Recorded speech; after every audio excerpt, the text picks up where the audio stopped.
Saya suatu hari pengen deh ngobrol ngopi-ngopi sama Pak Prabowo ya.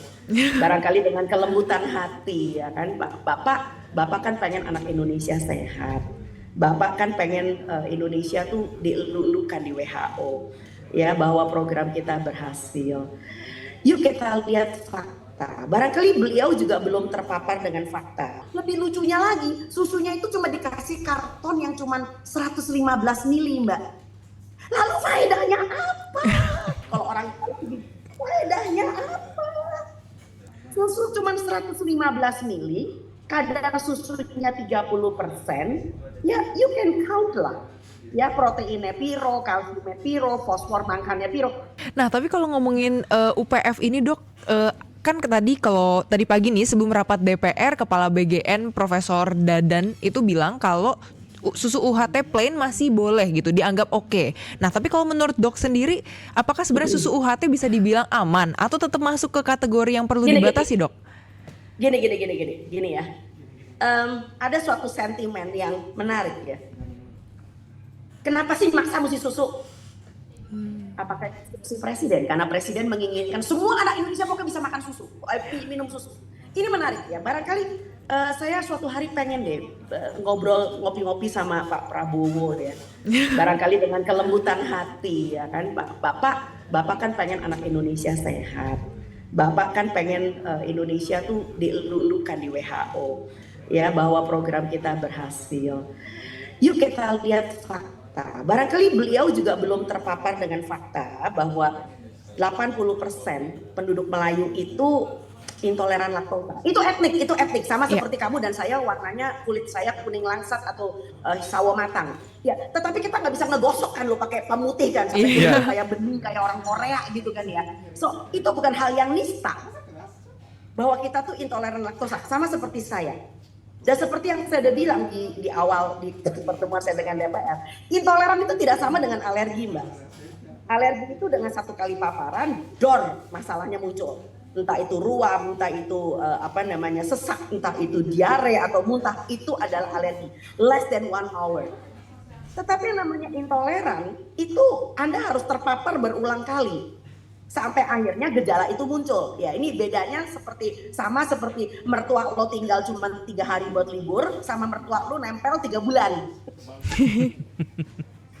Ya kalau 3 bulan kan kelakuan aneh-anehnya udah mulai muncul sampai lo sampai gitu. Nah itu intoleran gitu loh ya. Jadi gimana ya, konsep tentang susu ini perlu dibenahi.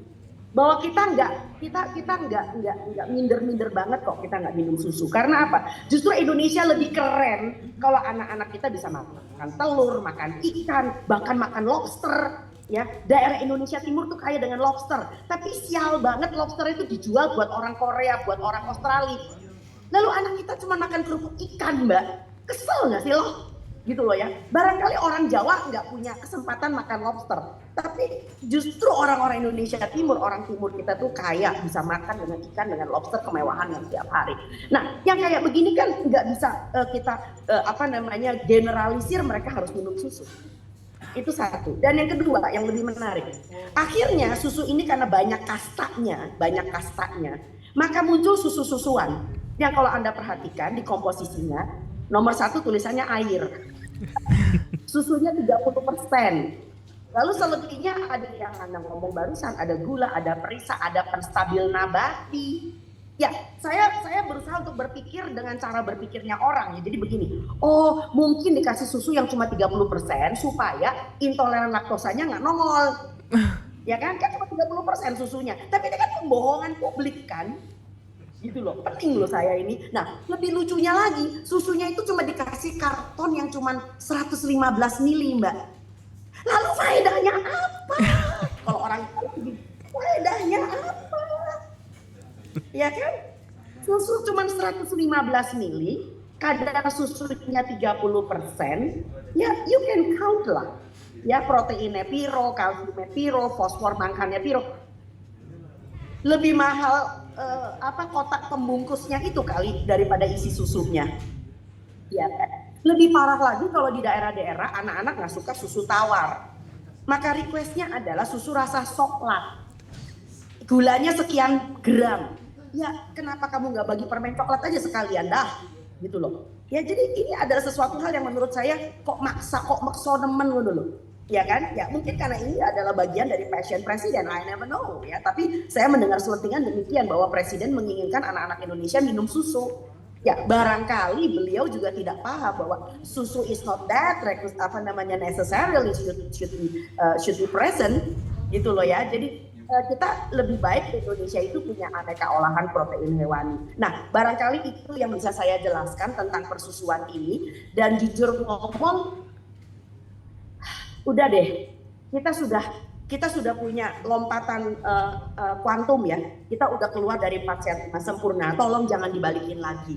Ya jujur mau nggak mau saya jadi suzon. Ada apa dibalik ini semua? Gitu loh ya. Karena akhirnya